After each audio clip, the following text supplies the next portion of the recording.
আমার মতো মুনমুনকে, নায়িকা মুনমুনকে যদি আমি একটু খোলামেলাভাবে দেখাই দিই স্ক্রিনে, দর্শক ওইটা দেখার জন্য হুমড়ি খেয়ে পড়বে। বিছনাপাতি বিছায় রঙের বাতি জ্বালে একটা হাসির একটা কমেডি টাইপের গান, এবং এখানে আমার কোনো অশ্লীল পোশাক পরা ছিল না।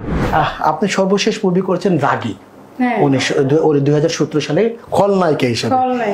এটা আসলে কেন অফার আসলো, আপনি কেন অভিনয় করলেন? না, আসলে শখটা আমারই ছিল, কারণ আমার এখন ভাবলাম যে এখন তো আমরা একটু সিনিয়র হয়ে গেছি, এখন নায়িকা করলে মানাবে না, বা নায়িকা করাটা আমার ইচ্ছা ছিল না। তারপরে আমি ভাবলাম যে এখন যদি আমি বোন করি ঠিক আছে, কিন্তু বোন করার মতো তো অনেক আর্টিস্ট আছে, আবার ভাবি করার মতো অনেক আর্টিস্ট আছেন, কিন্তু খলনায়িকা যে একজন ভিলেনের ক্যারেক্টার আমি করলাম, চরিত্রটাকে তুলে ধরা আমি মনে হয় কেপেবল। তখন ওইটা একদিন আমার এক বন্ধুর সাথে শেয়ার করলাম, আমার ফ্রেন্ড, সেই একদিন আমাকে আবার অফার করলো যে আমি আমার ছবিতে তোমাকে নেব। তো তখনই আসলে ওই রাগী করা হলো। আচ্ছা, 2002 সাল বা 2003 সালে সবচেয়ে চলচ্চিত্র জগতে ভয়ানক একটা আসে, অশ্লীলতা ভরপুর হয়ে যায়। আস্তে তো ওই সময় আপনি কাজ কমা দিয়েছিলেন কেন?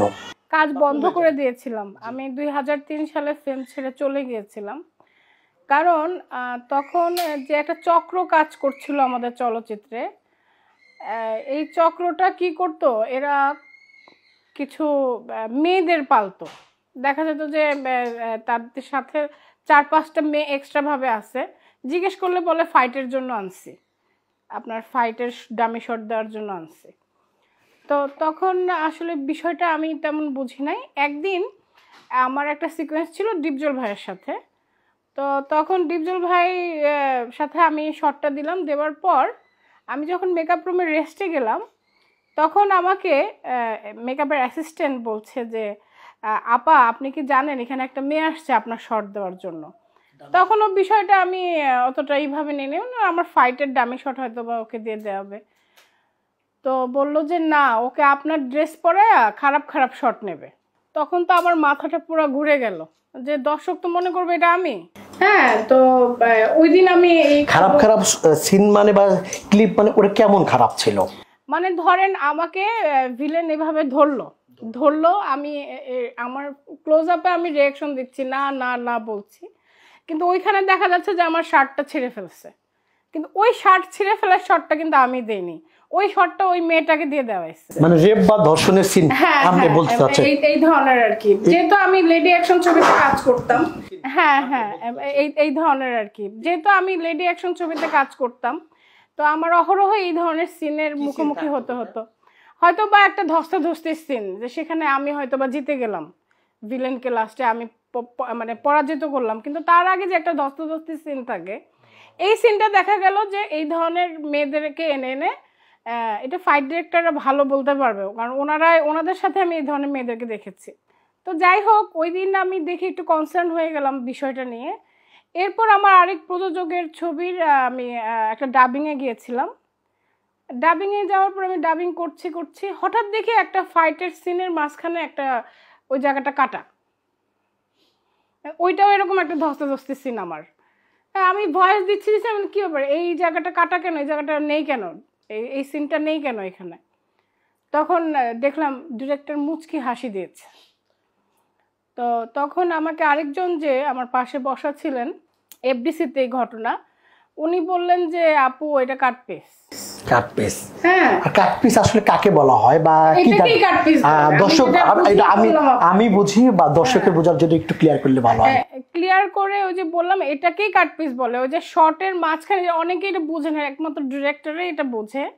ধরেন আমি আপনার সাথে কথা বলছি, হ্যাঁ, তখন আমি আপনাকে হাত বাড়ালাম, আপনিও হাতটা বাড়ালেন, এখন হ্যান্ডশেকের যে দৃশ্যটা ওখানে আপনাকেও লাগে না আমাকেও লাগে না, দুজনের হাত হলেই চলে।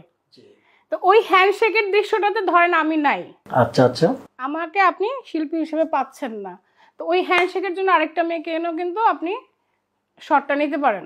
এটা প্রোডিউসার বা ডিরেক্টর লাভ কি? প্রোডিউসার ডিরেক্টরের লাভ, তার এক্সট্রা মানি ইনকাম করবে। একজন আমার মতো মুনমুনকে, নায়িকা মুনমুনকে যদি আমি একটু খোলামেলাভাবে দেখাই দিই স্ক্রিনে, দর্শক ওইটা দেখার জন্য হুমড়ি খেয়ে পড়বে, তারা এটা ভাবছে। আপনি বলেছেন একটা ইন্টারভিউতে অ্যাকচুয়ালি কিন্তু আমাদের যারা যারা শিল্পী ছিলেন, আমরা যারা যারা অভিনয় করেছি, যারা অরিজিনালি শিল্পী, তারা এই কাট পিসের শিকার হয়েছে। ময়ূরী আপু, হ্যাঁ অবশ্যই ময়ূরীর কথা, পলি ময়ূরী আপু, হ্যাঁ ওরা খোলামেলা ড্রেস পরেছে সেটা আলাদা বিষয়। খোলামেলা হয়তো একটা গানে শর্ট ড্রেস পরেছে, শর্ট ড্রেস তো ভাই সবসময় পরেছে, এখনো নায়িকারা পরছে, তাই না? এখনো নায়িকারা পরছে। তো শর্ট ড্রেস আসলে এটা কোনো ম্যাটার করে না। যেই জিনিসটা তখন ম্যাটার করেছিল যে এই যে কাট পিস, যেটা যে শর্টটা আমি দেই নাই কিন্তু স্ক্রিনে ডিরেক্টর শো করতেছে যে শর্টটা আমি দিয়েছি। তো এখানে আমি শিল্পী সমিতির সাথে আলাপ করলাম।